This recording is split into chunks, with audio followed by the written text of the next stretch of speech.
একটা মানুষ এত ভালো হতে পারে, আসলে এই মানুষটাকে আমি না দেখলে একদমই বুঝতে পারতাম না। আর সে এত অসুস্থ ছিল, এই অসুস্থর মধ্যে আমাকে এত শর্ট সময়ে রান্না বান্না করে এত কিছু খাওয়াইছে। নমস্কার সবাইকে, আশা করি সবাই ভালো আছেন। আজকে হুট করেই চলে গিয়েছিলাম মাসির শাশুড়ির বাড়ি। সে একটু অসুস্থ ছিল, এর জন্য তাকে আমি একটু দেখতে গিয়েছিলাম।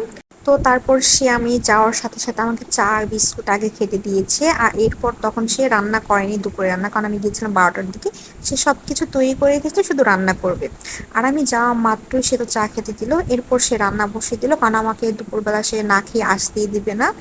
আর আমি তো বললাম যে না, আমি যা বাসায় চলে যাবো, বাসা অনেক কাজ আছে, সে তো আমাকে কোনোভাবে আজকে আসতে দিবেই না। তো তারপর কি করার, সে বলল, কারণ সে এমনি অসুস্থ ছিল, মানে তার হচ্ছে বেবি হবে এর জন্য। তো তার কথা আর ফেলতে পারি না, তো সে আমি যাওয়ার পর সাথে সাথে সে রান্না বসিয়ে দিয়েছে। খুব সিম্পল রান্না করেছে, তবে এত ভালো হয়েছিল। আজকে সে চিন্তা করেছিল শাক আর মাংস রান্না করবে, তবে আমি যাওয়া মাত্রই সে আমার জন্য এই শুটকির ভর্তাটা করেছিল। কারণ আমি শুটকির ভর্তা খেতে অনেক পছন্দ করি, সে এত কষ্ট করে আমার জন্য শুধু এই শুটকির ভর্তাটা করেছিল। শুটকির ভর্তা আসলে এত টেস্ট হয়েছিল, অনেক ভালো হয়েছিল। আর এরপর খেয়েছিলাম আমার শাশুড়ি মা আমার জন্য পাবদা মাছের সর্ষে পাতুরি করে পাঠিয়েছিল। তো এই জিনিসটা আজকে অনেক ভালো হয়েছে, আমার শাশুড়ি মার রান্না আসলে অনেক ভালো। এর আগেও আমি একদিন খেয়েছিলাম, আর আজকে আবারও খেলাম। আর এরপরে তো যে সবসময় খাবো, আসলে আমার শাশুড়ি মার রান্নাটা অনেক ভালো। তো এরপরে মাসি করেছিল মাংস, যেটা বললাম, মাংসটা আজকে এত ভালো হয়েছিল।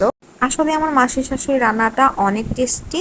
আর একটা মানুষ এত ভালো হতে পারে, কারণ সে কোনোভাবেই তার বাসায় যেই যাক না কেন, সে তো না খেয়ে আসতেই দিবে না। এর জন্য কিছু মানুষ বলে যে রক্তের সম্পর্ক না থাকলে কিছু কিছু সম্পর্ক থাকে অনেক সুন্দর, যেমন আমার আর আমার মাসি শাশুড়ির সম্পর্কটা অনেক সুন্দর।